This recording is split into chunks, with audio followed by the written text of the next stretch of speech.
सह जिला संयोजक श्रीमान महेश्वर कश्यप जी और अपने प्रांतीय युवा प्रकोष्ठ के प्रभारी श्रीमान ओम प्रकाश राठौर जी से आग्रह करूंगा, ज्ञानदायिनी माँ सरस्वती, ब्रह्मांड के प्रतीक ओंकार और हम सबके आराध्य भारत माता के चित्रों के समक्ष दीप प्रज्वलन और पूजन करके कार्यक्रम का शुभारंभ करेंगे।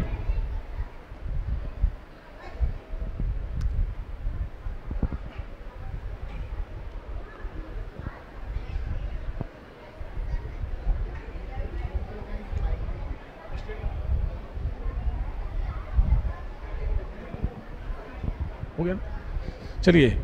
दीप ज्योति परम ज्योति,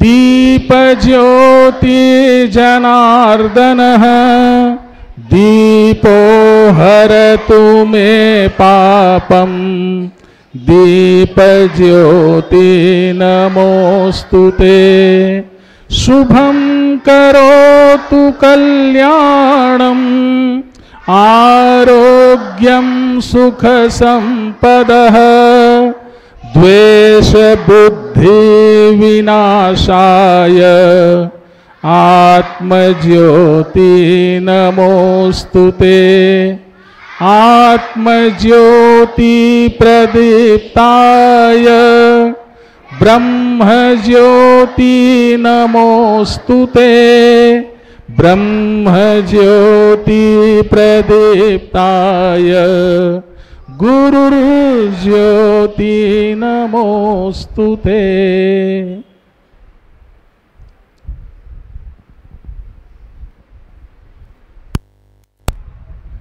सविता जी,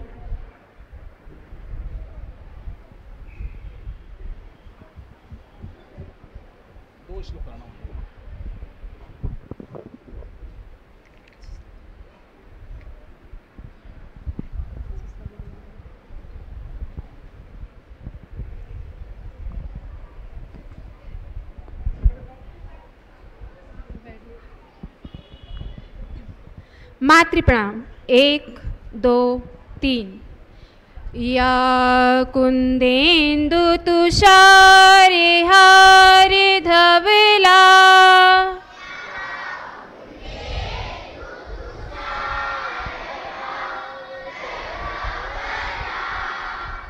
या शुभ्रवस्त्रावृता,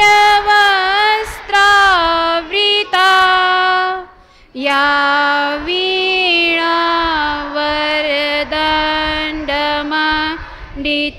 करा, या श्वेत पद्मासना, या ब्रह्माच्युत शंकर प्रभृतिभिः देवैः सदा वन्दिता, सा मां पातु सरस्वती भगवती, निःशेषजाड्यां पाः, शुक्लां ब्रह्म विचारे सारपरमा, आद्यां जगद्व्यापिनीं, वीणा पुस्तकधारिणीं अभयदां, जाड्यान्धकारापहां,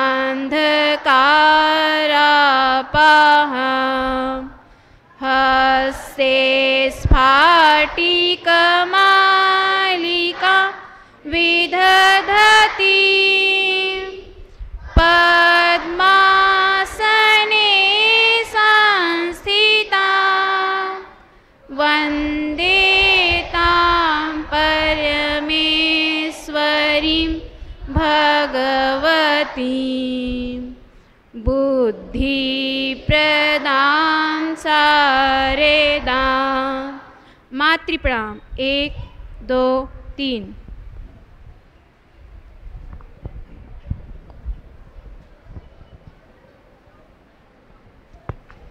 सरस्वती शिशु मंदिर उच्चतर माध्यमिक विद्यालय अकलतरा के इस सभागार में आध्यात्मिक मार्गदर्शन प्राप्त करने उपस्थित मंचस्थ अभ्यागतों का और सभागार में उपस्थित समस्त आगंतुकों का, विद्यालय के भैया बहनों का, आचार्य बंधु भगिनियों का हार्दिक अभिनंदन है, स्वागत है। आज जिनका मार्गदर्शन हम सबको प्राप्त होने वाला है, आदरणीय अनिलेश तिवारी जी, आपका परिचय मैं हम सबके लिए प्रस्तुत कर रहा हूं। आध्यात्मिक संदेश वाहक आदरणीय भोले श्री आपका उपाख्य है। जन्म स्थली काशी, 4 अक्टूबर 1992 में गायत्री परिवार में ही जन्म मिला। बचपन से ही माता पिता की प्रेरणा से गायत्री साधना एवं स्वाध्याय के प्रति रुचि जागृत हुई। लखनऊ से औद्योगिक रसायन में स्नातकोत्तर की डिग्री प्राप्त कर नियान फार्मास्यूटिकल फैक्ट्री पालघर मुंबई में कैंपस सिलेक्शन के द्वारा नियुक्ति हुई। युवावस्था में ही समय समय पर वृक्षारोपण, रक्तदान, गंगा स्वच्छता अभियान, व्यसन मुक्ति अभियान आदि रचनात्मक कार्यों का संचालन वाराणसी में चलाया जा रहा है एवं युवा मंडलों का नेतृत्व करने का क्रम आपके द्वारा निरंतर चलता रहता है। दैव योग से ट्रेन दुर्घटना में दोनों पांव घुटने से कट जाने के कारण बचे हुए जीवन को गुरु कार्य में समर्पित करने का संकल्प उभरा और तब से व्यासपीठ के माध्यम से संपूर्ण भारत में कथाओं के द्वारा, प्रेरणापद उद्बोधनों के द्वारा तथा विभिन्न विद्यालयों में भी युवा पीढ़ी का सतत मार्गदर्शन आपके द्वारा संपन्न हो रहा है। अब तक 150 से अधिक कथा एवं 100 से अधिक विद्यालयों में आपके उद्बोधन राष्ट्र निर्माण में अतुलनीय सहयोग प्रदान कर रहे हैं। आपके द्वारा युवाओं के लिए अब तक 4 विशेष पुस्तकें भी प्रकाशित हो चुकी हैं। यथार्थ जीवन, सार्थक यौवन, स्वाध्याय से समाधि, मन भाव गीतम में अनेक कविताओं और भजनों की भी रचना आपके द्वारा संपन्न हुई है। आपके सारे कार्यक्रम एवं विद्यालयों में होने वाले सभी उद्बोधन भोले श्री यूट्यूब चैनल पर उपलब्ध हैं, वहां से सभी वीडियो प्राप्त किए जा सकते हैं। ऐसे आदरणीय अनिलेश तिवारी जी, उपाख्य भोले श्री जी का एक बार पुनः विद्यालय में हार्दिक अभिनंदन है, स्वागत है।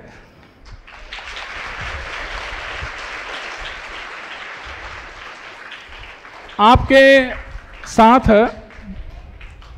टोली में चलने वाले श्रीमान धनंजय राय जी भी हमारे इस कार्यक्रम में उपस्थित हैं। श्रीमान ओम प्रकाश राठौर जी गायत्री परिवार के प्रांतीय युवा प्रकोष्ठ के प्रभारी हैं छत्तीसगढ़ प्रांत के, आप भी मंचस्थ हैं, आपका अभिनंदन है। अपने विद्यालय के अध्यक्ष श्रीमान बिहारीलाल जी ताम्रकार, ये गायत्री परिवार के जांजगीर जिला के संयोजक भी हैं, आप भी मंच पर उपस्थित हैं, आपका अभिनंदन, स्वागत है। जांजगीर जिला गायत्री परिवार के सह संयोजक श्रीमान महेश्वर कश्यप जी, ये अपने बीच उपस्थित हैं। आप गायत्री विद्या मंदिर तरौद विद्यालय के प्राचार्य भी हैं। आप सबों का एक बार पुनः इस कार्यक्रम में हार्दिक अभिनंदन है, स्वागत है। अपनी परंपरा के अनुसार मैं महाराज जी का स्वागत करने के लिए अपने विद्यालय के तरुण भारती के अध्यक्ष भैया अनुराग लहरे से आग्रह करूंगा कि माल्यार्पण द्वारा महाराज श्री का स्वागत करेंगे। साथ ही श्रीमान अशोक शुक्ला जी और श्रीमान बसंत दुबे जी ये अक्षत मंगल तिलक से मंचस्थ अभ्यागतों सहित सभागार में उपस्थित अन्य अभ्यागतों का स्वागत अभिनंदन करेंगे। महेश्वर भैया,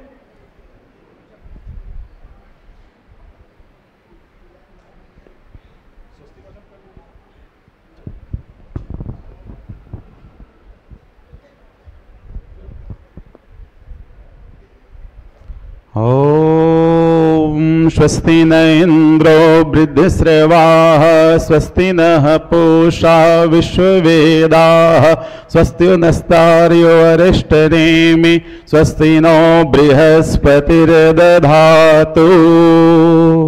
मंगलम भगवान विष्णु मंगलम गरुड़ध्वज मंगलम पुंडरीकाक्षो मंगलायतनो हरि। ओम भूर्भुवः स्वः तत्सवितुर्वरेण्यं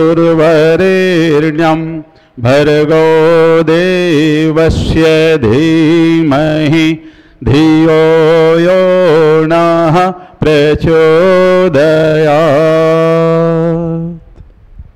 अपने विद्यालय के कन्या भारती की अध्यक्षा बहन महक नायक ये भी महाराज जी का पुष्प गुच्छ से स्वागत करेंगे। मैं अपने विद्यालय प्रबंध समिति के अध्यक्ष आदरणीय बिहारीलाल ताम्रकारी से आग्रह करूंगा कि महाराज जी का पुष्पहार से अभिनंदन करेंगे।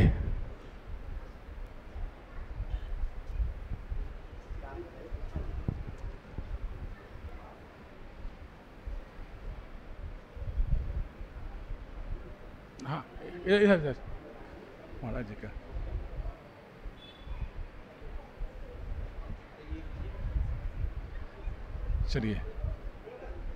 चलिए ना करा देता हूं उनका भी। अपने विद्यालय के वरिष्ठ आचार्य श्रीमान खेमनाथ कश्यप जी से आग्रह है कि युवा प्रकोष्ठ के प्रांत प्रभारी श्रीमान ओम प्रकाश राठौर जी का पुष्पहार से स्वागत करेंगे।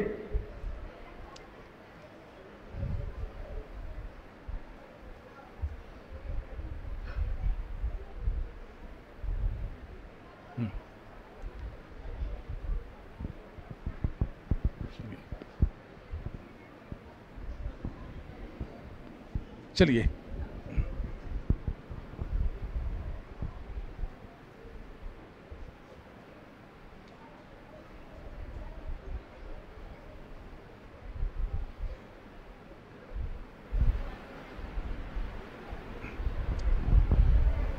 हम सब जिनका मार्गदर्शन प्राप्त करके अपने आने वाले जीवन को सार्थक बनाने के लिए पाथेय प्राप्त करने वाले हैं, ऐसे आदरणीय अनिलेश जी उपाख्य भोलेश्री जी से आग्रह है कि हम सबका मार्गदर्शन करने की कृपा करेंगे।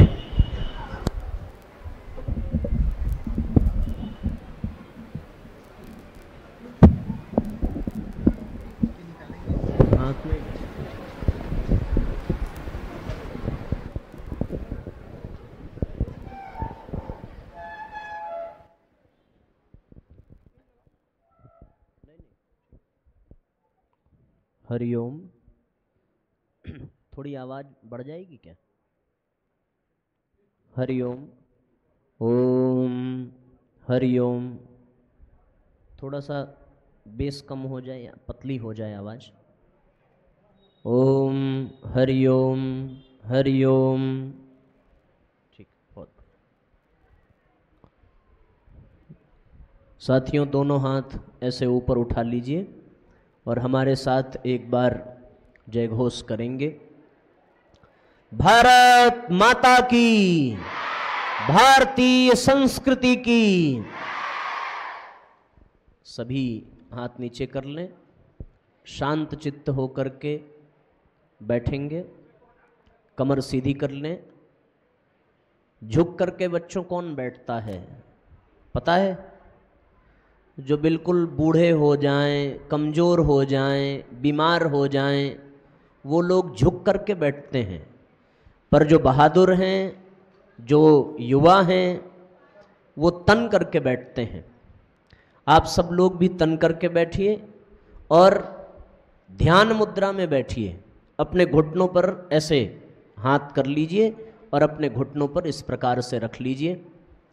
और जब तक परम पूज्य गुरुदेव का संदेश हम आप तक पहुंचा रहे हैं, तब तक आपसे हमारा ये निवेदन है कि आप इसी स्थिति में एकाग्र चित्त होकर के ध्यान पूर्वक यहाँ से प्रदान किए गए सभी सूत्रों को आत्मसात करेंगे। जिनको आपस में बातचीत करनी हो वो अभी कर लें, हम 1-2 मिनट का समय कहिए तो दे दें, लेकिन जब हम बोलना प्रारंभ करेंगे तब आपको बातचीत करने की छूट नहीं दी जाएगी। और ज़्यादा देर तक चुप नहीं रहना है, केवल 35-40 मिनट तक। इतनी देर तो चुप रह लोगे ना? कौन कौन शांत रहेगा? हाथ उठाओ जरा। सब लोग शांत रहेंगे, ये बहुत अच्छी बात है। अब हाथ फिर से नीचे कर लीजिए और आइए हम लोग एक छोटी सी कहानी से ये चर्चा प्रारंभ करते हैं। एक बार बच्चों क्या हुआ कि एक बड़े विद्वान पुरुष थे। वो अपनी झोपड़ी में शाम के समय में अपनी पत्नी से कह रहे थे कि संध्या आने वाली है, अपने सभी सामान समेट लो। उनकी झोपड़ी के पीछे एक शेर खड़ा था। शेर देखा है आप लोगों ने? सच में देखा है? सच में देखा है? हम तो भगवान से मनाते हैं कि हमको सच में कभी देखने को न मिले, क्योंकि अगर मिल गया तो हो सकता है शायद फिर हम स्वयं दिखने लायक न रह जाएं। आप लोग बड़े बहादुर हैं कि आप लोगों ने सच में शेर देखा है और तब भी हम आपको देख पा रहे हैं। अच्छा, चिड़ियाघर में देखा है क्या? टीवी में देखा है क्या? ओ, चिड़ियाघर में देखा है, तब तो बहुत अच्छी बात है।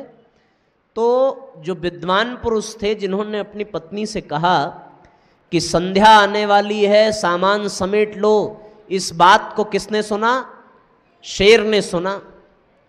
शेर के मन में ऐसा लगा कि ये इतने बड़े विद्वान हैं, इतने बड़े तत्वज्ञानी हैं, लेकिन फिर भी ये कह रहे हैं कि संध्या आने वाली है, सामान समेट लो। इसका मतलब संध्या कोई खतरनाक चीज है और उसके आने पर इनको भी डर लग रहा है, तो फिर तो बड़ी खतरनाक चीज होगी। अब वो ऐसा बात कर रहे थे, इतने में घना बादल छाया, जोर से शाम ढलने लगी, संध्या काल आया और अंधेरा छा गया। एक धोबी घाट पर अपने कपड़े धुल रहा था और उसका गधा चरते चरते कहीं दूर चला गया। गधा खो गया तो वो धोबी अपने कपड़े लेकर के गधे को खोजते खोजते उसी झोपड़ी के पास आया और झोपड़ी के पीछे जो शेर था, अंधेरे की वजह से उस धोबी को ये लगा कि मेरा गधा यही है, और उसने अपने सारे कपड़े उसके ऊपर लाद दिए और 3-4 डंडा खींच खींच के मारा। शेर बेचारा सोचने लगा, अरे बाप रे, संध्या तो सच में बड़ी खतरनाक है, ये तो पीटती भी है और ऊपर से बोझा भी लाद देती है। और ये कह करके धोबी फिर से शेर के ऊपर कपड़े सहित चढ़ बैठा और शेर से कहने लगा, चल जल्दी घर, रात होने वाली है। शेर बेचारा क्या करता, भयभीत, उसके दिमाग में तो ये बैठ गया कि संध्या आ गई, पिटाई कर रही है, बोझा लद गया, अब भी अगर इसकी बात नहीं मानूंगा तो लगता है ये मार ही डालेगी। शेर बेचारा उठा करके जाने लगा। जंगल पार करते समय एक दूसरा शेर मिला, उसने अपने ही जैसे शेर को बोझा उठाते और धोबी का सामान ढोते देखा, तो उसने पूछा, अरे भैया ये स्थिति तुम्हारी कैसे हो गई?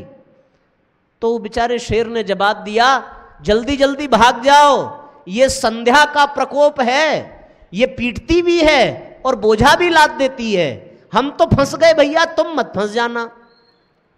शेर को समझ में आ गया कि संध्या वंध्या किसी का भय नहीं है, ये शेर का अपना भ्रम है, अपनी अज्ञानता है, और अपनी अज्ञानता के कारण ये बेचारा इतना दुख उठा रहा है।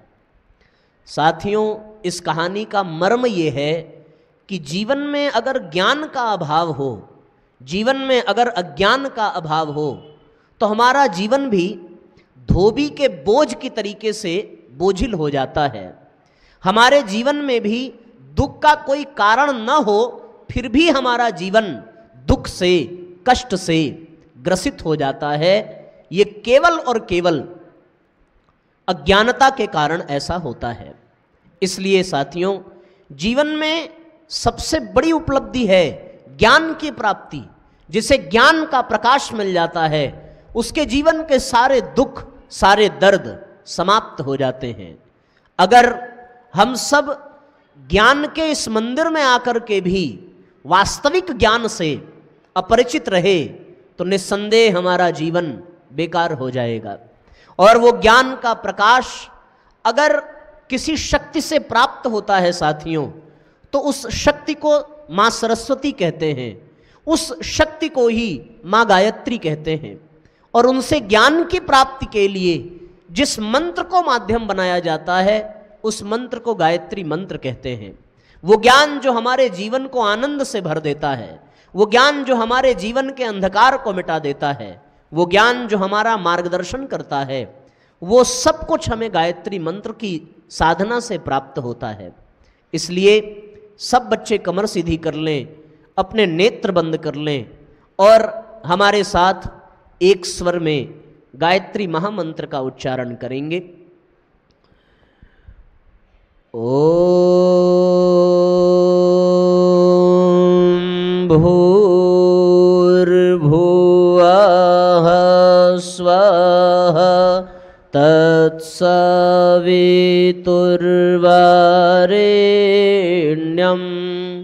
भर्गो देवस्य धीमहि धियो यो नः प्रचोदयात्।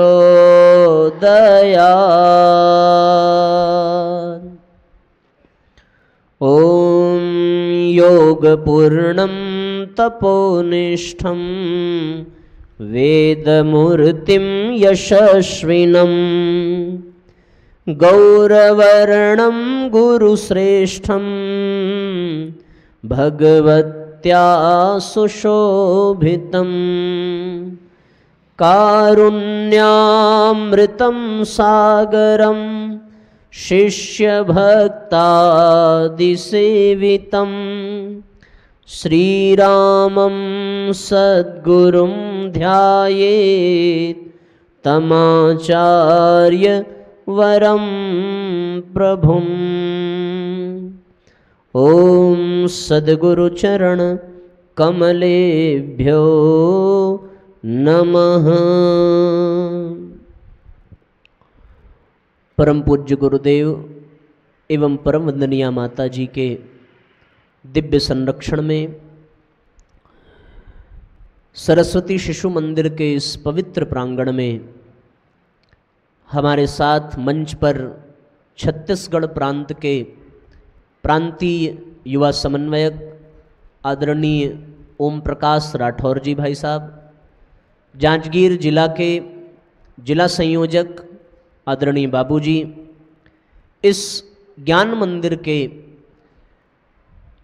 प्रधानाचार्य महोदय, यहाँ उपस्थित विद्यालय परिसर के इन बच्चों के नवनिर्माण में अपनी प्रतिभा, अपना समय नियोजित करने वाले सभी अध्यापक एवं अध्यापिकागण, क्षेत्र के गायत्री परिवार के सभी हमारे आत्मीय परिजन और हमारे समक्ष भारत का भविष्य, हमारे समक्ष उपस्थित हमारे प्यारे भाइयों, प्यारी बहनों, आप सबके हृदय में विराजमान उस परम सत्ता को बारंबार प्रणाम करते हुए हम अपनी बात को आरंभ करते हैं। साथियों, इस संसार में 84 लाख योनियां हैं और उन 84 लाख योनियों में सर्वश्रेष्ठ अगर किसी को बताया गया है तो वो केवल और केवल मानव योनि को ही बताया गया है।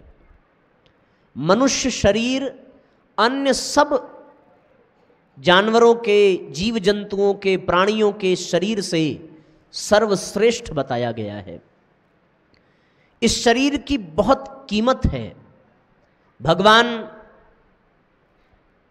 जब इस शरीर को बना रहे थे तो ऐसा वर्णन मिलता है कि अन्य जीव जंतुओं को बनाने में उनको मेहनत नहीं करनी पड़ी, पर जब उन्होंने मानव बनाना प्रारंभ किया, मनुष्य देह बनाना प्रारंभ किया, तो कहते हैं भगवान को भी पसीना आ गया। उसका कारण यह है कि भगवान मनुष्य के शरीर को बिल्कुल अपने जैसा ही बनाना चाहते थे और अपने जैसा ही भगवान ने बनाया। भगवान की फोटो देखी है आप लोगों ने? आप भगवान की फोटो में देखेंगे और अपने आप को देखेंगे तो आपको बिल्कुल अंतर दिखाई नहीं पड़ेगा। जैसे राम जी के 2 हाथ 2 पांव हैं, उसी प्रकार हमारे भी हैं। जैसे कृष्ण भगवान के 2 हाथ 2 पांव 2 आंख 2 कान हैं, उसी प्रकार हमारा भी ये शरीर है। हम दिखने में बिल्कुल देवता जैसे हैं, दिखने में बिल्कुल भगवान जैसे हैं। वैज्ञानिकों ने मनुष्य शरीर के ऊपर बड़ा शोध किया है और उन्होंने शोध किया तो इस मनुष्य शरीर की कीमत निर्धारित की। 2013 में कैम्ब्रिज साइंस फेस्टिवल में रॉयल सोसाइटी ऑफ केमिस्ट की एक मीटिंग हुई और उस मीटिंग में उन्होंने मनुष्य शरीर की कीमत पता करने की योजना बनाई और उन्होंने पता किया कि मनुष्य शरीर में बहुत महत्वपूर्ण लगभग 59 एलिमेंट्स होते हैं जिससे ये शरीर बना है। टोटल 59 इसेंशियल एलिमेंट्स जिसके द्वारा मनुष्य शरीर को बनाया गया।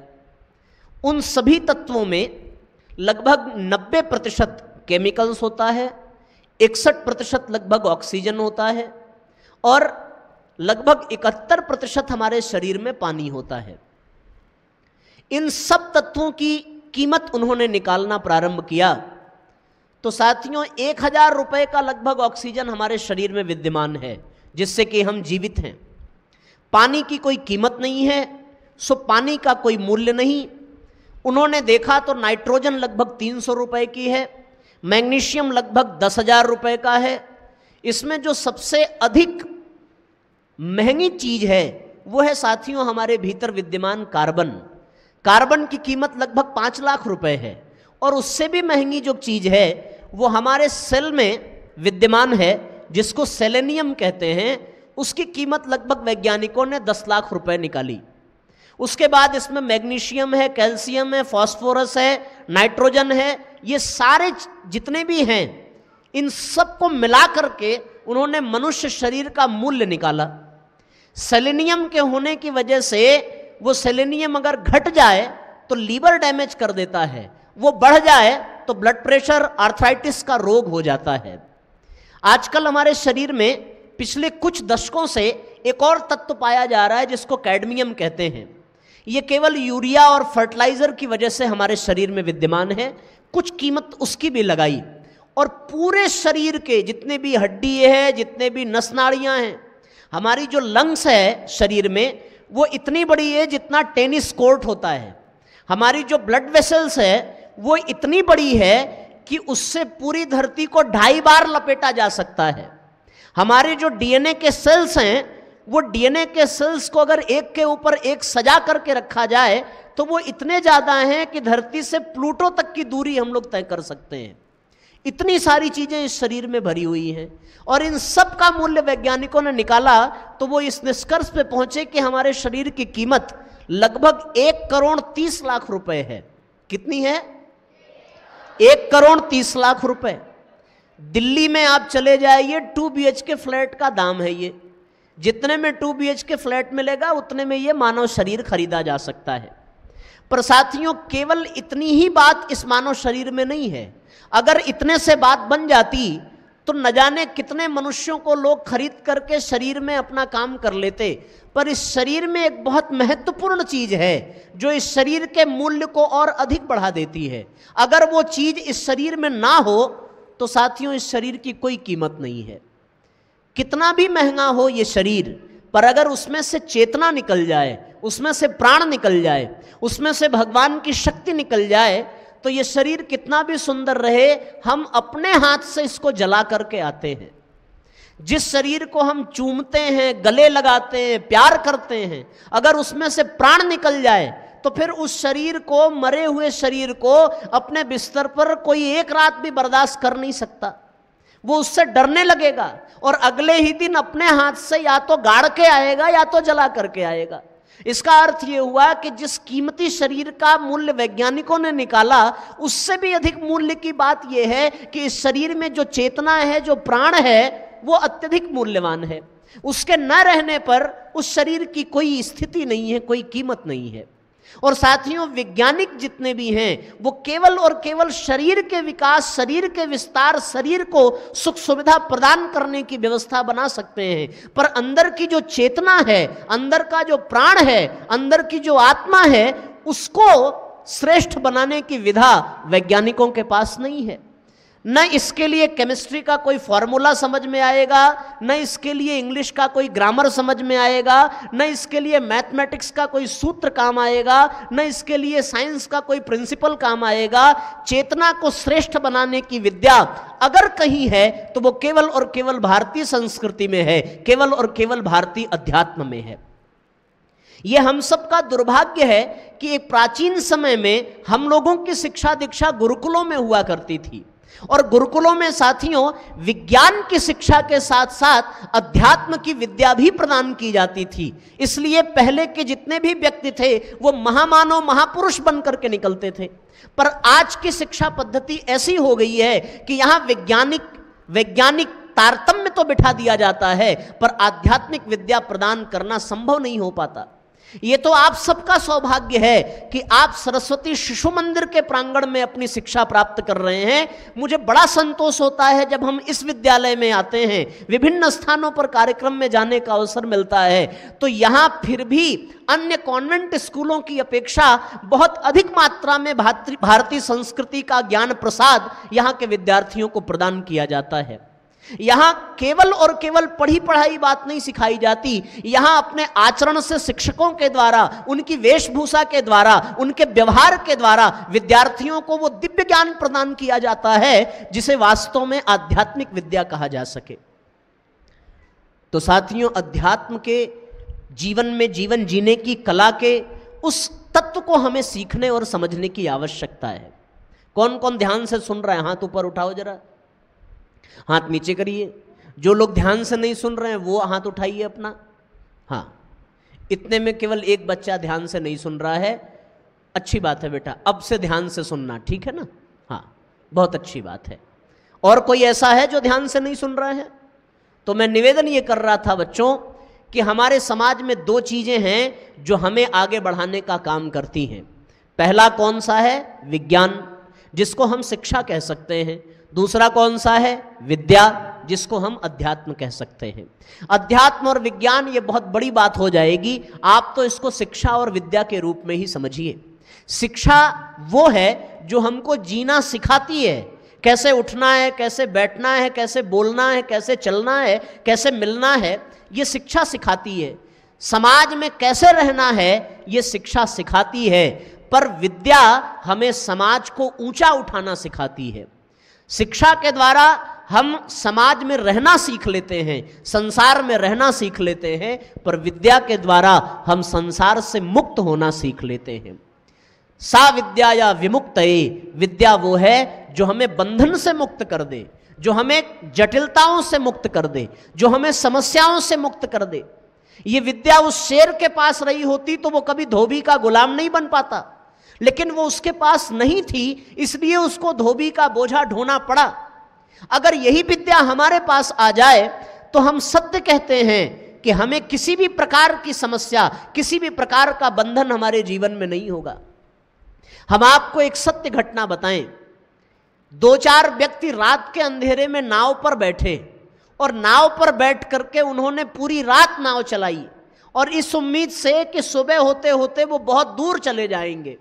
जब सवेरे सूर्य की पहली किरण निकली और उन्होंने अपने नाव को देखा तो उन्होंने ये पाया कि जहां वो नाव में बैठे थे वहां से 1 इंच भी उनकी नाव आगे बढ़ी नहीं। पीछे मुड़ करके देखा तो कारण पता चला कि वो नाव खूंटे से बंधी थी। रात भर पतवार चलाते रहे, फिर भी कोई लाभ मिला नहीं। उसी प्रकार साथियों, नाव चलाना हम सीख लें, ये शिक्षा है, पर नाव को बंधन से मुक्त करके जीवन की यात्रा में आगे बढ़ जाएं, इसको विद्या कहते हैं। यहां जो शिक्षा हम प्राप्त करेंगे वो हमें नाव चलाना तो सिखा देगी, वो नाव में बैठना भी सिखा देगी, पर नाव के बंधन को छुड़ा देना और जीवन की यात्रा में आगे बढ़ जाना, ये केवल और केवल विद्या के द्वारा ही संभव है। ये केवल और केवल अध्यात्म के द्वारा ही संभव है। दूसरा और कोई विकल्प इस संसार में नहीं है। और साथियों, मनुष्य को विद्यावान कब कहा जाएगा, मनुष्य को विद्वान कब कहा जाएगा, उसको ज्ञानी कब कहा जाएगा? वो ज्ञान जो उसके जीवन को आनंद से भर देता है, प्रकाश से भर देता है, उसको कब कहा जाएगा? गणित को सीख लेने से वो गणितज्ञ बन सकता है पर ज्ञानी नहीं बन सकता। विज्ञान को जान लेने से वो वैज्ञानिक बन सकता है पर वो ज्ञानी नहीं बन सकता। शास्त्रों को जान लेने से वो शास्त्रज्ञ बन सकता है पर बच्चों वो ज्ञानी नहीं बन सकता। वेदों को जान लेने से वो वेदज्ञ बन सकता है पर वो ज्ञानी नहीं बन सकता। रावण वेदों को जानता था, शास्त्रों को जानता था, पर वो ज्ञानी नहीं था। वो विद्वान हो सकता है। ज्ञानी तो वो है जो कुछ न जाने, केवल इतना जान ले कि मैं कौन हूं, मैं कहां से आया, किस लिए आया, किसने मुझे बनाया, जहां मैं हूं वहां के लोग कैसे हैं। जो भगवान को जान ले, जो स्वयं को जान ले, वास्तव में उसी को ज्ञानी कहते हैं। इसके अतिरिक्त ज्ञानी होने की कोई परिभाषा नहीं है। हम कुछ भी जान लें पर अगर स्वयं को न जान सके, अपने विषय में न जान सके, तो साथियों हम कतई ज्ञानी नहीं बन सकते। आज हम लोग जो अपने विषय में जानते हैं वो ज्ञान हमारा अधूरा है। क्यों? क्योंकि हमें अपने विषय में जो जानकारी मिली है वो जानकारी हमारा अपना अनुभव नहीं है, वो दूसरों के द्वारा बताया गया है। जन्म लेकर के आए, माँ बाप ने कह दिया तुम लड़का हो तो हमने खुद को लड़का मान लिया। माँ बाप ने कह दिया तुम लड़की हो, हमने खुद को लड़की मान लिया। विद्यालय में आए, अध्यापक ने कह दिया तुम विद्यार्थी हो, हमने खुद को विद्यार्थी मान लिया। बड़े हुए, विवाह हुआ, पति पत्नी ने पति पत्नी बना दिया तो हम पति पत्नी बन गए। बच्चे हुए तो बच्चों ने कहा आप माँ बाप हो तो हम माँ बाप बन करके तैयार हो गए। नौकरी मिली, डॉक्टर बने तो रोगियों ने हमें डॉक्टर बना दिया। वकालत की पढ़ाई पढ़ी तो हम वकील बन गए। पर वास्तव में हम कौन हैं इसका ज्ञान हमें मरते दम तक नहीं हो पाता। और जब तक ये ज्ञान नहीं होगा तब तक जीवन की यात्रा को आसान बनाया नहीं जा सकता। मनुष्य जब स्वयं को जान लेता है तो उसे पता चल जाता है कि वो अगले क्षण क्या करेगा। अभी हमें अपने ऊपर कोई नियंत्रण नहीं है। उसका कारण यह है कि हमने स्वयं को जाना ही नहीं है। जो चाहता है वो जब चाहे हमें हंसा देता है, जब चाहे तब रुला देता है, जब चाहे तब गुस्सा दिला देता है, जब चाहे तब लालच पैदा कर देता है। जो जैसा चाहता है वैसा हमें बना देता है। कारण एक ही है बच्चों कि हम स्वयं को जान नहीं पाए। बात समझ में आ रही है ना? किसको किसको समझ में आ रही है? हाथ उठाओ। जिसको ज्यादा समझ में आ रही है दोनों हाथ उठाओ। जिसको पूरी बात समझ में आ गई वो पैर भी उठा दो। मतलब समझ में आ रहा है ना? ऐसा तो नहीं लग रहा है ना कि फालतू बात हम कर रहे हैं। बस इतना ही कहने का मतलब है। और अब आप बताओ, आप में से ऐसे कितने भी विद्यार्थी हैं, और मैं विद्यार्थियों की ही नहीं यहां उपस्थित सभी अध्यापकों की भी बात करता हूं कि ऐसे कितने लोग हैं जिनकी ये जिज्ञासा है कि वो स्वयं को जान सकें। जो लोग अपने आप को जानना चाहते हैं वो अपना हाथ ऊपर करिए। हाँ, जो लोग, हाथ नीचे करो। जो लोग नहीं जानना चाहते हैं, केवल खेल खेल रहे हैं, वो भी अपना हाथ ऊपर करो। तो आपको क्या लगता है कि आप हाथ ऊपर नहीं करेंगे तो हम यहां से देख नहीं पाएंगे कि आप क्या कर रहे हैं? बच्चों, बहुत मूल्यवान समय है। ये मौका शायद फिर कभी मिले या न मिले, इसलिए बहुत शांत होकर के ध्यानपूर्वक इन बातों को सुनना और समझना चाहिए। इसलिए मैं आपसे निवेदन ये कर रहा था कि हम लोग अपने आप को जानने का प्रयास करें। तो इसके लिए परम पूज्य गुरुदेव ने बड़ी अच्छी बात एक बताई, बड़ा सुंदर सूत्र दिया। और सुंदर सूत्र दिया कि 24 घंटे में हमारे पास कम से कम 10 मिनट का समय ऐसा होना चाहिए जो समय हम केवल अपने आप के लिए निकालें। हमारे जीवन का सारा समय दूसरों के लिए निकल जाता है, अपने लिए नहीं निकल पाता। आप अगर कल्पना करके देखें, अपने पूरी दिनचर्या का मूल्यांकन करके देखें, तो आपका पूरा समय दूसरों के लिए है, अपने लिए नहीं है। अपने लिए मतलब अपने शरीर के लिए भी है तो वो अपना नहीं है, क्योंकि अगर ये शरीर अपना होता तो हमेशा के लिए हमारा होता, हमें छोड़ के कभी नहीं जाता। तो हमारा जितना भी समय है वो केवल दूसरों के लिए, इस शरीर के लिए है। आपसे मैं प्रश्न करता हूं, सवेरे हम सो करके जगते हैं तो किसके लिए? अपने लिए या शरीर के लिए? ना बच्चों, अपने लिए नहीं, शरीर के लिए। क्योंकि हम शरीर के लिए जगते हैं। इसलिए जगते हैं कि अगर नहीं जगेंगे तो नाश्ता खत्म हो जाएगा।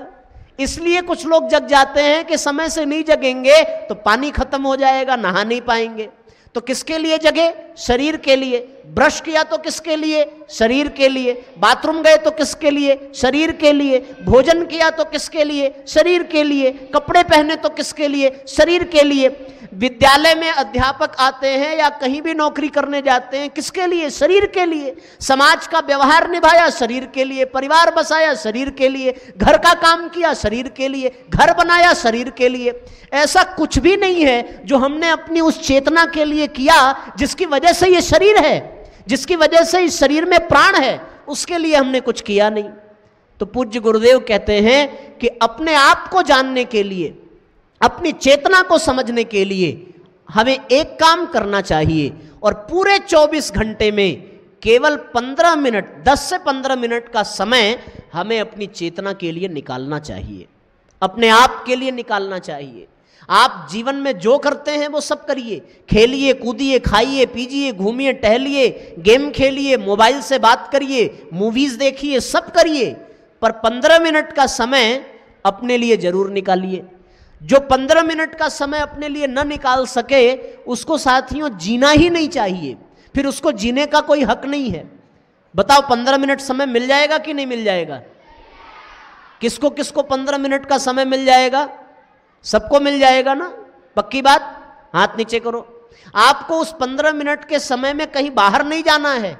आपको उस 15 मिनट के समय में बाहर के बजाय अपने भीतर जाना है। आपको कहीं बाहर नहीं देखना है, बल्कि नेत्र बंद करके अपने भीतर झांकना है। आपको अपने कान से उस 15 मिनट में बाहर की आवाज नहीं सुननी है, बल्कि अपने दिल की आवाज सुननी है। आपको 15 मिनट में केवल और केवल अपनी चेतना में प्रवेश करना है। बस इसका तरीका क्या है कि जब भी आप 15 मिनट का समय निर्धारित कर लें, आप इसी प्रकार पालथी मार करके तन करके बैठ जाइए, दोनों हाथों को ज्ञान मुद्रा में बना लीजिए, अपने नेत्र बंद कर लीजिए और अपने भीतर प्रवेश करने का प्रयास करिए। और अपने आप से साथियों केवल 3 प्रश्न अपने आप से पूछने की आवश्यकता है। परम पूज्य गुरुदेव कहते हैं, जिसने अपने आप से ये 3 प्रश्न पूछना प्रारंभ कर दिया और उस 3 प्रश्न का उत्तर उसे मिलना प्रारंभ हो गया, तो वो व्यक्ति अपने आप को जान जाएगा। चाहे वो विद्यार्थी हो, चाहे वो अध्यापक हो, चाहे छोटा हो, चाहे बड़ा हो, जो जिस स्तर का है उसको उसी स्तर का उत्तर मिलेगा। और 3 प्रश्न कौन कौन से हैं? प्रश्न नंबर 1, पहला प्रश्न क्या पूछना है अपने आप से? पहला प्रश्न पूछना है अपने आप से कि हमको भगवान ने क्यों बनाया। पहला प्रश्न, भगवान ने हमें बना करके इस दुनिया में क्यों भेजा? वो चाहते तो हमें कुत्ता भी बना देते, बिल्ली भी बना देते, गधा भी बना देते, कुछ भी बना सकते थे, लेकिन उन्होंने हमें मनुष्य बनाया, इंसान बना करके भेजा। क्या बना करके भेजा? किसने भेजा? ये पहला प्रश्न, क्यों भेजा? और दूसरा प्रश्न अपने आप से करना है बच्चों कि अगर भगवान ने भेजा, दूसरा प्रश्न, अगर भगवान ने हमें भेजा तो जो दे करके भेजा वो केवल मेरे लिए ही है या किसी और के लिए भी है? ये दूसरा प्रश्न। जो मिला है, अच्छा आप बताओ कुछ मिला है कि नहीं मिला आपको? भगवान के यहां से आप खाली हाथ आए कि कुछ लेकर के आए? हाँ, खाली हाथ आए ऐसा कितने लोग मानते हैं? हाथ उठाओ जरा। यह प्रश्न केवल विद्यार्थियों से नहीं है, यहां उपस्थित जितने भी लोग हैं सबसे है। तो जो लोग मानते हैं कि हम खाली हाथ आए वो हाथ ऊपर करो। हाँ, चलो भाई हाथ नीचे करो। लगभग 30% ऐसे हैं जो मानते हैं कि हम लोग भगवान के यहां से खाली हाथ आए। अब आप जो है ऐसे लोग जिनको ये लगे कि वो भगवान के यहां से कुछ लेकर के आए हैं, वो लोग हाथ ऊपर करो। अरे वाह, कुछ समझदार ऐसे हैं जो दोनों में हाथ उठा रहे हैं। हाथ नीचे करिए। हम आपको बताते हैं कि हम लोग भगवान के यहां से क्या लेकर के आए। नंबर 1, भगवान के यहां से हम लोग लेकर के आए ये शरीर। क्या लेकर के आए? यहां से मिला कि भगवान ने दिया? दूसरा हम लोग क्या लेकर के आए? बुद्धि। बुद्धि कहां से मिली? यहां वालों ने बुद्धि दी क्या? यहां वाले तो तभी आपको कुछ सिखा सकते हैं जब भगवान ने आपको बुद्धि दी होगी। अगर भगवान बुद्धि नहीं देता तो विद्यालय में अध्यापक कैसे आपको पढ़ाते? और तीसरी चीज भगवान ने आपको देकर के भेजी बच्चों, वो क्या है? वो है समय। क्या दिया? हम जब पैदा होते हैं तो कब तक इस दुनिया में रहेंगे, वो समय किसने दिया? भगवान ने। भगवान हमें रोज 24 घंटे का समय दे रहे हैं। जब चाहे भगवान समय छीन ले, और जिस दिन भगवान समय छीन लेंगे उस दिन जीवन समाप्त हो जाएगा। तो भगवान ने क्या दिया? समय दिया। भगवान ने क्या दिया? शरीर दिया। भगवान ने क्या दिया? बुद्धि दी। और भगवान ने एक चीज और दी। पूछो क्या? जोर से पूछो। इतना भी जोर से मत पूछो भाई, बहरे थोड़ी हैं हम। भगवान ने एक चौथी चीज दी, और वो क्या दिया बच्चों? मिला कि नहीं मिला? सच में? कितना रुपया लेके आए थे भगवान के पास से? भगवान ने पैसा देकर के भेजा है। पूछो कैसे?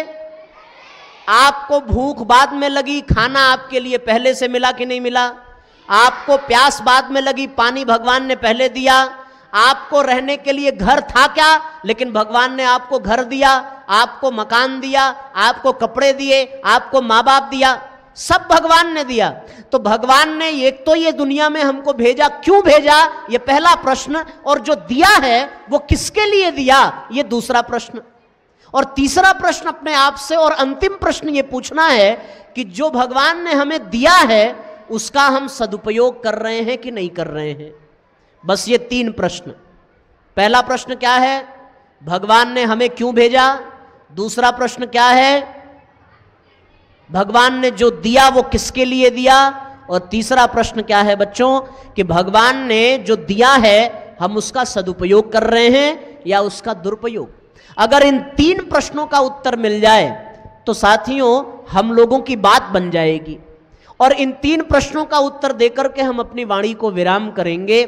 बहुत ध्यान से जो लोग सुने उनको हम इन 3 प्रश्नों का उत्तर दे दें। सभी बच्चे अपना हाथ ऊपर उठा लो।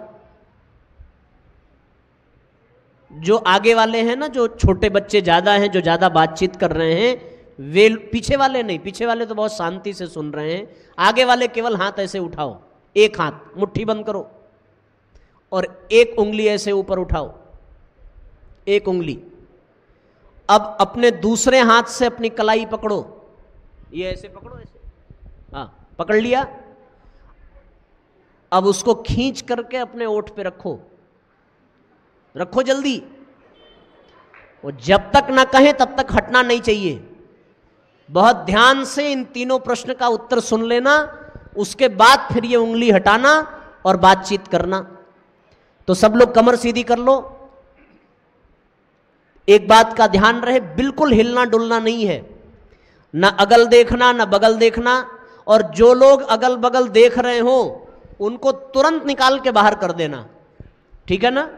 जरा सा भी कोई इधर उधर देखे और आपको परेशान करे, उसको तुरंत उठा करके बाहर कर देना, बिना सोचे कुछ। आपको एक छोटा सा बस समाधान देना है, भगवान ने हमको क्यों भेजा और अपने जैसा बना करके भेजा। तो साथियों इसका उत्तर सुनिए। गुरुजी कहते हैं कि भगवान ने सोचा कि जब कभी हमें छुट्टी लेनी होगी तो हमारे छुट्टी लेने पर इस दुनिया को कौन संभालेगा। हम लोग तो छुट्टी ले लेते हैं ना, संडे की छुट्टी सबको मिल जाती है, पर भगवान को कभी छुट्टी मिलती है क्या? सूर्य भगवान को कभी संडे आता है? उनको छुट्टी मिली नहीं। तो ऐसी परिस्थिति में भगवान ने ये सोचा कि अगर हमको नींद आ गई, हम सो गए, हम थोड़ा आराम करने लगे, तो फिर इस दुनिया को कौन संभालेगा। तो भगवान ने अपने जैसा बनाया, किसको? इंसान को, और बना करके दुनिया में भेजा कि अगर हम आराम करें तो दुनिया वालों तुम इस दुनिया को संभालना, तुम पेड़ लगाना, तुम दूसरों की मदद करना, तुम जीव जंतुओं की सेवा करना, तुम आगे बढ़ना और धरती को खूब सुंदर बनाना। जैसे एक माली बगीचे को खूब सुंदर बना देता है, झाड़ झंखाड़ हटा देता है, सुंदर सुंदर फूल खिला देता है, खाद पानी देता रहता है, उसी प्रकार इस दुनिया को सुंदर बनाने के लिए भगवान ने मनुष्यों को भेजा। और मनुष्यों ने बनाया भी।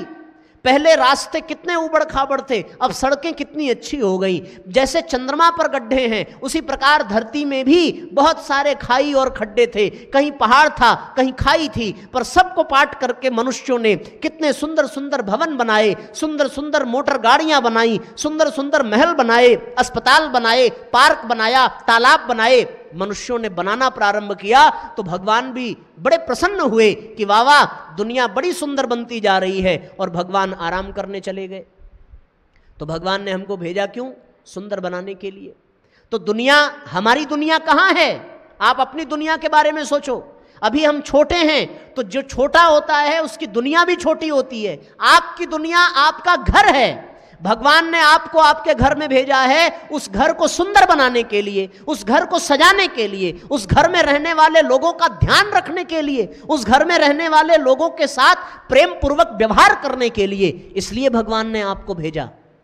घर हमारा 2 कमरे का, 4 कमरे का, हमारे घर में कहीं गंदगी न रह जाए, हमारे घर में कोई नाराज न होने पावे, हमारे घर में कोई भूखा न रह जाए, हमारे घर में आने वाले का सम्मान हो, हमारा घर सुंदर बने, जो आवे वो उसे मंदिर समझ करके अनुभव करे। ये किसकी जिम्मेदारी है बच्चों? ये हमारी जिम्मेदारी है। इसीलिए भगवान ने आपको उस घर में भेजा। अब आप अपने आप से पूछो, क्या आप अपने घर को सुंदर बना रहे हो या आप अपने घर को मैला बना रहे हो? आपने अपने घर में गंदगी की या आपने अपने घर में सफाई की? आपने अपने घर वालों को नाराज किया या आपने अपने घर वालों को प्रसन्न किया?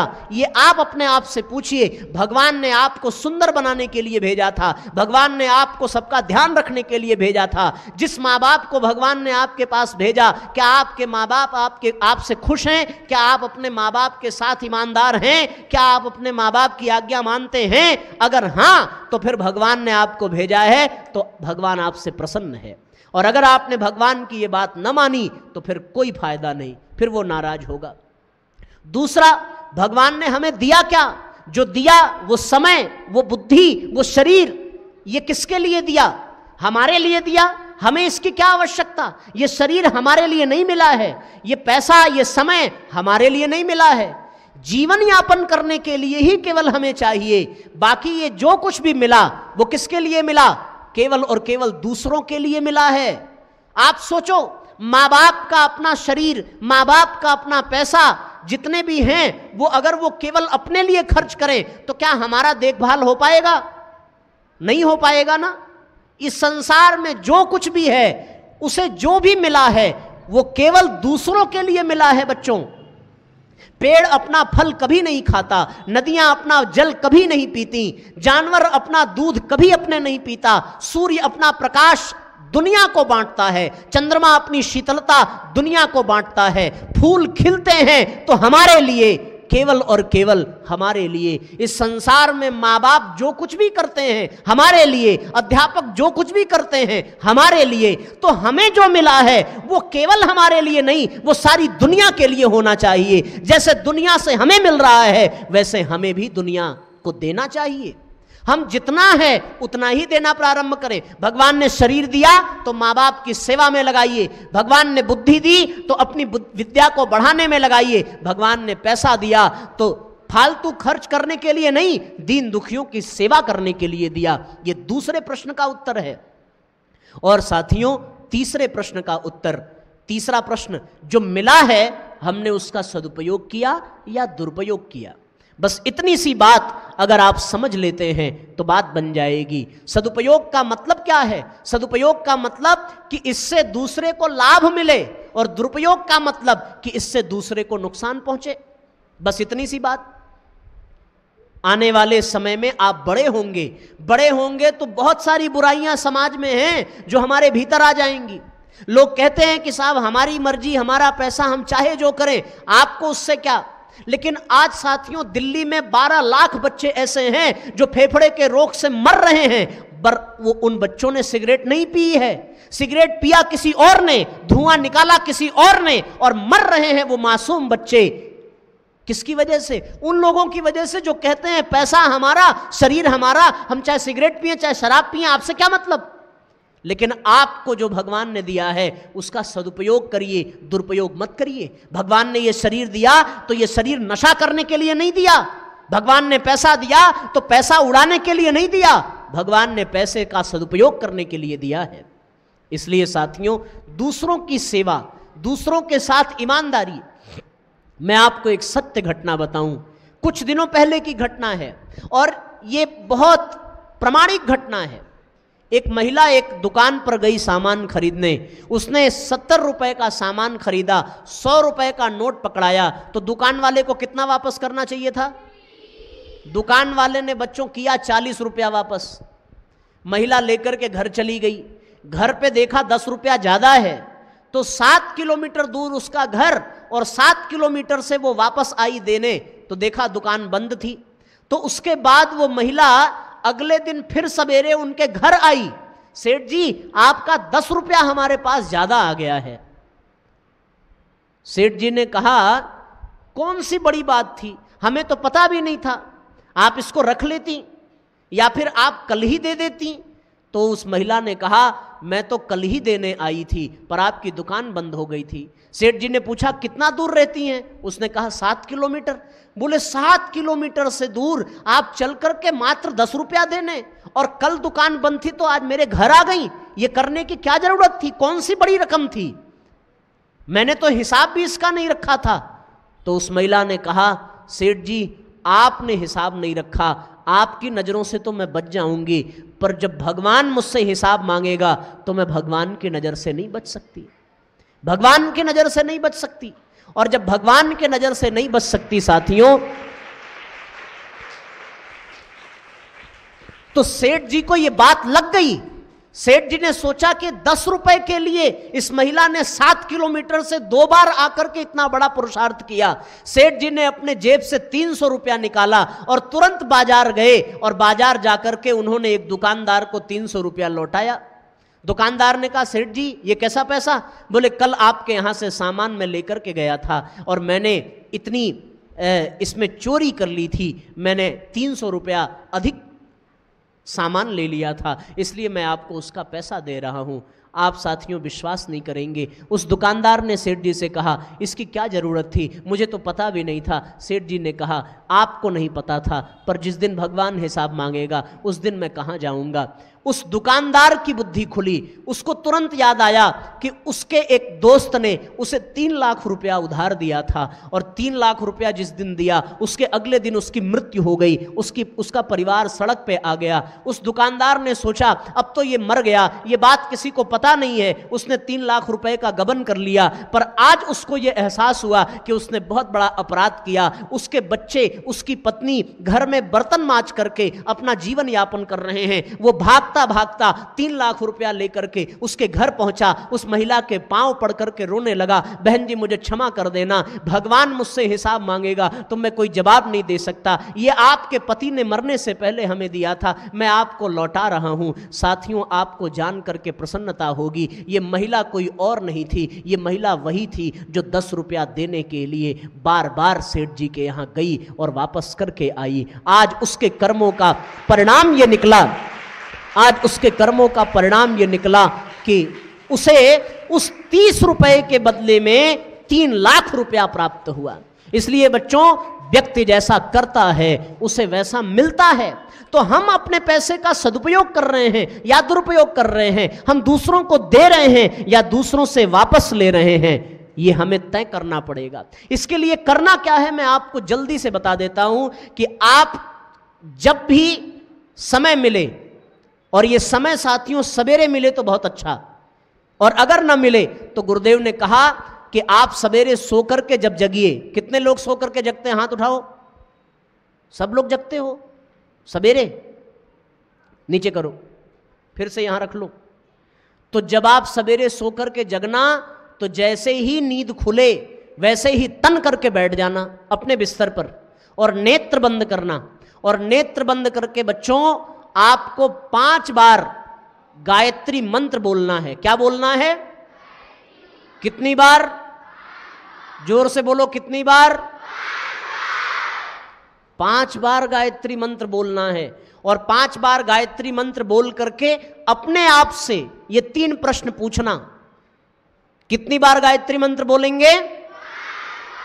और अपने आप से प्रश्न पूछना कि भगवान ने हमें जिस काम के लिए भेजा था, क्या हम अपनी दुनिया सुंदर बना रहे हैं? दूसरा प्रश्न करना कि जो भेजा था उससे हम किसी की मदद कर पा रहे हैं? तीसरा प्रश्न पूछना कि जो मिला था उसका हमने सदुपयोग किया या नहीं किया? बस ये 3 प्रश्न। और अपनी पूरी दिनचर्या बच्चों ऐसी बना लेना कि आज हम किसी की मदद करेंगे, आज हम अपने घर को सुंदर बनाएंगे, आज हम किसी को नाराज नहीं होने देंगे, आज हम अपने जीवन का सदुपयोग करेंगे, अपने शरीर अपने समय का दुरुपयोग नहीं होने देंगे। ये अपने आप से संकल्प लेना सवेरे बिस्तर पे उठ करके, और उसके बाद भगवान से शक्ति मिले और ये तीनों बातें पूरी हो, इसके लिए फिर 5 बार आपको गायत्री मंत्र बोलना है। कितनी बार? प्रश्न पूछने के बाद ये संकल्प लेना है कि भगवान ने सुंदर बनाने के लिए भेजा, सो हम दुनिया को सुंदर बनाएंगे। भगवान ने हमें सदुपयोग करने के लिए भेजा, सो हम सदुपयोग करेंगे। ये संकल्प लेकर के आपको साथियों 10 बार गायत्री मंत्र, 5 बार पहले और 5 बार बाद में, ये प्रतिदिन बोलना है। अगर आपने अपने जीवन में ये अभ्यास प्रारंभ कर दिया तो बात बन जाएगी साथियों। और इसके बाद अंत में आपको केवल और केवल एकमात्र काम करना है, और वो काम केवल और केवल ये है, ज्ञान प्राप्ति के लिए, ज्ञान प्राप्ति के लिए आपको अपने जीवन में थोड़ा प्रयास करना होगा। और वो प्रयास है साथियों, क्या? वो प्रयास है स्वाध्याय का। क्या है प्रयास? स्वाध्याय। अच्छी पुस्तकों को प्रतिदिन पढ़ना, ये आपका संकल्प होना चाहिए। ये आपको संकल्प आज लेना पड़ेगा, अभी लेना पड़ेगा। मैं आपको एक छोटी सी कहानी बता करके अपनी वाणी को विराम दूंगा। एक राजा ने अपने 3 बच्चों को अपने पास बुलाया और 4-4 महीने के अंतराल पर तीनों को नाशपाती का पेड़ देखने के लिए बोला। नाशपाती जानते हैं आप लोग? खाया है? 4-4 महीने के अंतराल पर तीनों बच्चे राजा के नाशपाती लेने गए। एक गया गर्मी में, एक गया बरसात में, एक गया ठंडी में। जो एक गया उसको नाशपाती का पेड़ बिल्कुल सूखा मिला, दूसरा जो गया उसको हरा भरा मिला लेकिन उसमें फल नहीं थे, तीसरा जो गया उसमें नाशपाती का पेड़ हरा भरा भी मिला और फल भी मिला। तीनों राजा के पास आए। तीनों से राजा ने पूछा कि तुम लोगों ने पेड़ देखा? एक बेटे ने कहा कि महाराज नाशपाती का पेड़ तो बिल्कुल सूखा है। दूसरे ने कहा कि नहीं नहीं भैया, आप असत्य कहते हैं, नाशपाती का पेड़ हरा भरा है। तीसरे ने कहा कि केवल हरा भरा नहीं है, उसमें फल भी है और मैंने तोड़ के खाया भी, मैं लेकर के भी आया हूं। पिता ने कहा कि मैंने जानबूझ करके तुम तीनों को 3 समय में भेजा था ताकि तुम तीनों ये सीख सको कि इससे 3 शिक्षाएं क्या मिलती हैं। नाशपाती का पेड़ सूखा भी हो सकता है, हरा भरा भी हो सकता है, फलदार भी हो सकता है। इसलिए बच्चों इससे 3 प्रेरणा मिलती है। प्रेरणा नंबर 1 ये कि हमेशा हर परिस्थिति एक जैसी नहीं होती। जीवन में कभी सुख आएगा तो जीवन में दुख आएगा, जीवन में कभी हरियाली होगी तो जीवन में कभी खुशहाली होगी। खुशहाली आवे तो अभिमान मत करना, लेकिन जिस दिन सूखापन आ जाए, जिस दिन सूखापन आ जाए उस दिन बच्चों निराश भी मत होना, क्योंकि आज निराशा आ गई है, कल फिर से सफलता मिलेगी और जीवन धन्य हो जाएगा। एक शिक्षा। दूसरी शिक्षा कि इस संसार में जैसे परिस्थितियां बदलती हैं उसी प्रकार परिणाम भी बदलते हैं। तो केवल और केवल किसी को समझना हो, जानना हो तो उसका लंबे समय तक उसका अनुसरण करना, एक ही दिन में कोई चीज नहीं सीखी जा सकती। जैसे उस नाशपाती का पेड़ लंबे समय तक देखने पर उसके 3 रूप सामने आ गए, उसी प्रकार हम लंबे समय तक सीखने का अभ्यास करें। और एक अंतिम बात उस पिता ने कही कि किसी को अज्ञानी मत समझना, किसी के बात को असत्य मत समझना, सबको सुनना और सबके ज्ञान को हृदयंगम करने का प्रयास करना। जो जिसने कहा कि पेड़ सूखा है वो भी सत्य है, जिसने कहा कि पेड़ हरा है वो भी सत्य है, जिसने कहा कि पेड़ में फल है वो भी सत्य है। इस सृष्टि में ज्ञान का भंडार भरा पड़ा है। ज्ञान को प्राप्त करने के लिए साथियों जीवन में अपने स्वाध्याय को निरंतर करना पड़ेगा। और मैं आपसे बहुत प्रसन्नता पूर्वक कहता हूं, आपके विद्यालय के हर कक्ष के ऊपर किसी महापुरुष का, किसी महामानव का नाम लिखा है। लिखा है कि नहीं लिखा है? कौन कौन पढ़ता है उस नाम को? आप लोग देखते हो ना? नहीं देखते? कमरे के ऊपर लिखा है कि नहीं लिखा है? आप तो रोज आते हो, आपको नहीं पता? हम तो केवल आज आए हैं, पर हमने आते ही देखा कि कमरे के ऊपर क्या लिखा है। किसी कमरे पर ध्रुव का नाम लिखा है, किसी कमरे पर प्रहलाद का नाम लिखा है, अभी नीचे वाले कमरे पर भरत का नाम लिखा था। आपने उसको पढ़ा, उसको देखा, तो क्या आपने पूछा कि ये कौन है? आपने जानने की कोशिश की, आप नहीं जान पाए। अब आप मेरी बात मानो, जितने भी महापुरुषों का नाम आपके विद्यालय के कमरे के ऊपर लिखा है, आप उन सब की जीवनी पढ़िए, आप गूगल करके पढ़िए, आप किताब खरीद करके पढ़िए। और मैं गायत्री परिवार के लोगों से निवेदन करूंगा कि जितने भी महापुरुष हैं उन सब की जीवनी पुस्तक के रूप में हमारे मिशन में है। इन बच्चों से ये पूछा जाए कि वो कौन से महापुरुष को पढ़ना चाहते हैं, और इन बच्चों तक वो किताब पहुंचाई जाए, और ये बच्चे रोज उन महापुरुषों की जीवनी पढ़ें, उनके जीवन से सीखने का प्रयास करें, और प्रतिदिन गायत्री मंत्र बोल करके अपने आप से ये 3 प्रश्न पूछें। जिसने ऐसा कर लिया बच्चों, उसके जीवन को आगे बढ़ने से कोई रोक नहीं सकता, ये मैं दावे के साथ कह सकता हूं। आप अपने दाहिने हाथ की मुट्ठी बंद करिए और दाहिना हाथ आप जो है ऊपर उठा लीजिए जल्दी से, और आपको एक छोटा सा संकल्प करना है। क्या संकल्प करना है? मैं बोलूंगा, फिर आपको दोहराना है। बोलिए, भारत माता की जय नहीं बोलना है, भारत माता की बोलना है भाइयों। जय जब बुलवाएंगे तब बोलना। बोलिए, भारत माता की साक्षी में हम सभी आज ये संकल्प लेते हैं कि प्रतिदिन गायत्री मंत्र का उच्चारण करेंगे और अपने आप से 3 प्रश्न प्रतिदिन पूछेंगे। भगवान ने हमें क्यों भेजा? किस लिए भेजा? हम अपना सदुपयोग कर रहे हैं अथवा नहीं?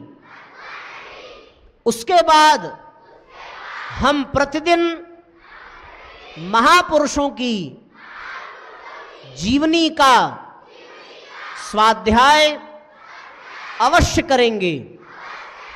अपने जीवन को सुंदर बनाएंगे। इसमें किसी भी बुराई को प्रवेश नहीं करने देंगे। हम जहां रहेंगे वहां की दुनिया को सुंदर बनाएंगे, भगवान का काम करेंगे। अब दोनों हाथ ऊपर उठा करके भारत माता की, भारतीय संस्कृति की, भारत माता की, इन बातों के साथ अपनी वाणी को हम विराम देते हुए विद्यालय परिवार और गायत्री परिवार को बहुत बहुत आभार देते हैं। आप सब लोगों ने हमारी बात को ध्यानपूर्वक सुना। सबको बहुत बहुत साधुवाद, धन्यवाद, सबको प्रणाम। जय राम।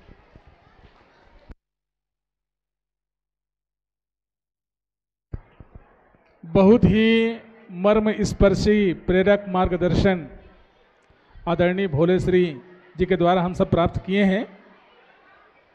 अपने यहाँ कहा गया है, अष्टादश पुराणेषु व्यासस्य वचनम द्वयम परोपकाराय पुण्याय पापाय परपीडनम। आपके सारे उद्बोधन में यही बात हम सब ने सीखा है। मैं श्रीमान ओम प्रकाश राठौर जी, प्रांतीय युवा प्रकोष्ठ प्रभारी छत्तीसगढ़ से आग्रह करूंगा कि अपनी बात संक्षेप में रखेंगे। पूर्णावकाश का समय भी हो गया है।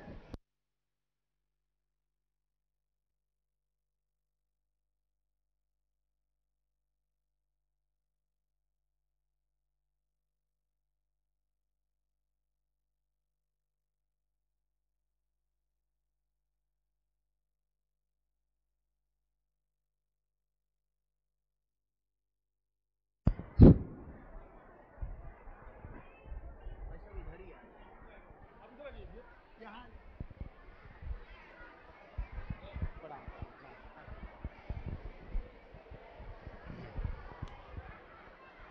बच्चों बोलिए भारत माता की।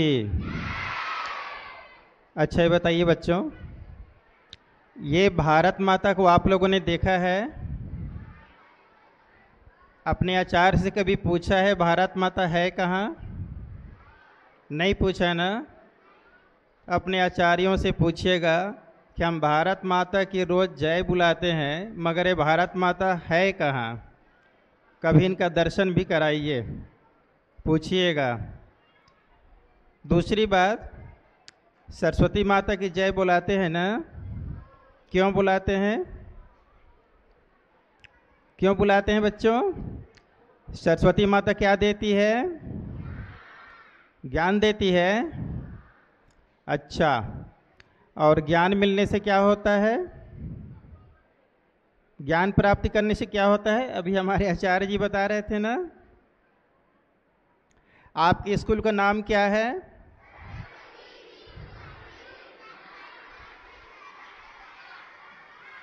बहुत बढ़िया, सरस्वती विद्या मंदिर। मैं बस 1 मिनट में अपनी बात पूरी कर लेता हूँ। बच्चों से ज़्यादा मैं यहाँ के आचार्यों से निवेदन करूँगा कि हम जिस विद्यालय में बच्चों को पढ़ा रहे हैं उस विद्यालय की गौरव और गरिमा को जरूर बताया जाए। बच्चे जिस विद्यालय से पढ़ कर के निकलें उनको यह एहसास करा जाए कि इस संस्थान का कुछ उद्देश्य है और इस संस्थान में पढ़ने वाले बच्चे अन्य विद्यालय में पढ़ने वाले बच्चों से श्रेष्ठ कैसे बने।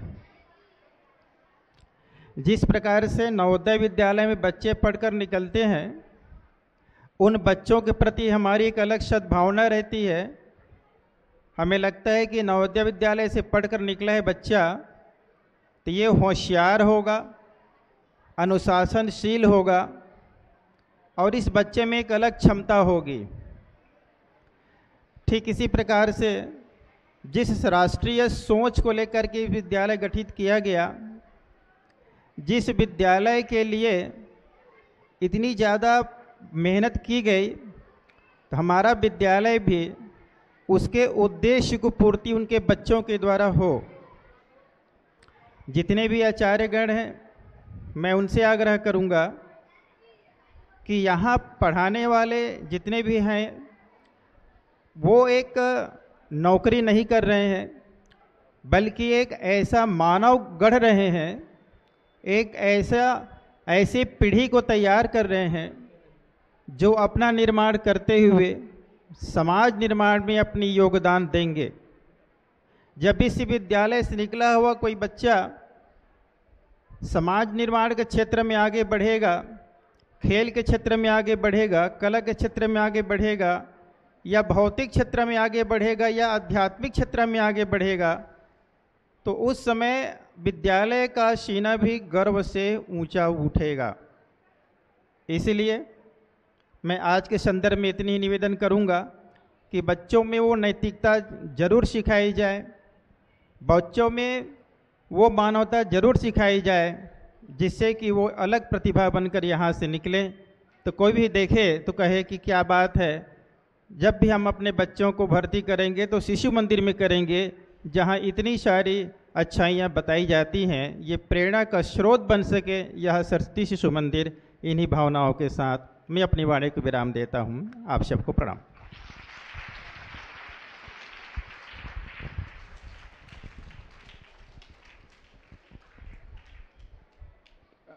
बिहारी भैया आभार के लिए।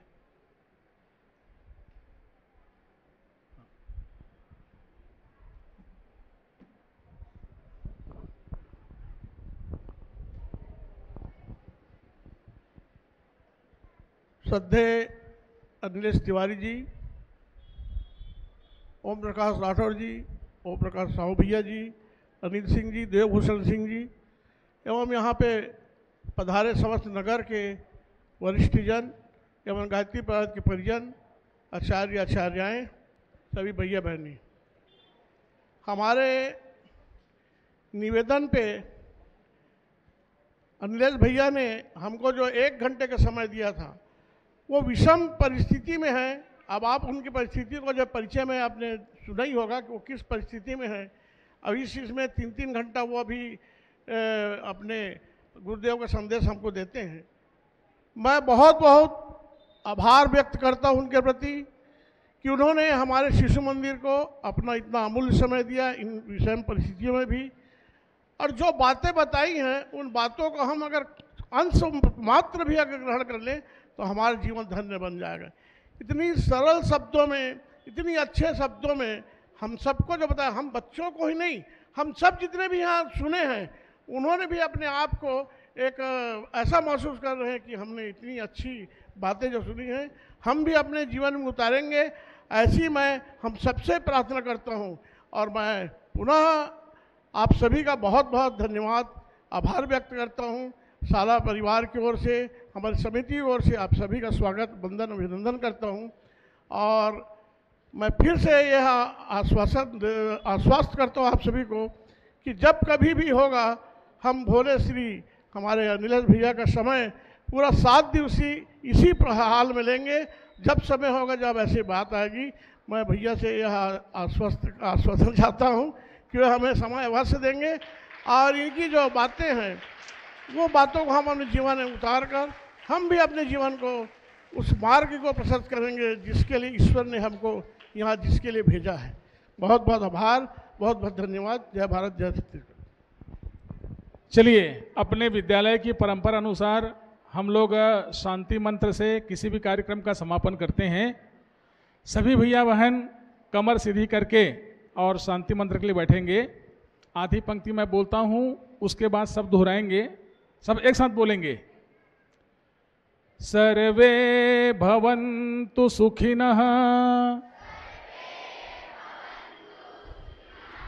सर्वे सन्तु निरामया, सर्वे भद्राणि पश्यन्तु, मा कश्चित् दुःखभाग् भवेत्। ओम शांति शांति शांति। सभी पुरुष आचार्य, सभी भैया उत्तिष्ठ। आप लोग उस वाले सीढ़ी से जाएंगे। अर्धवृत प्रचल।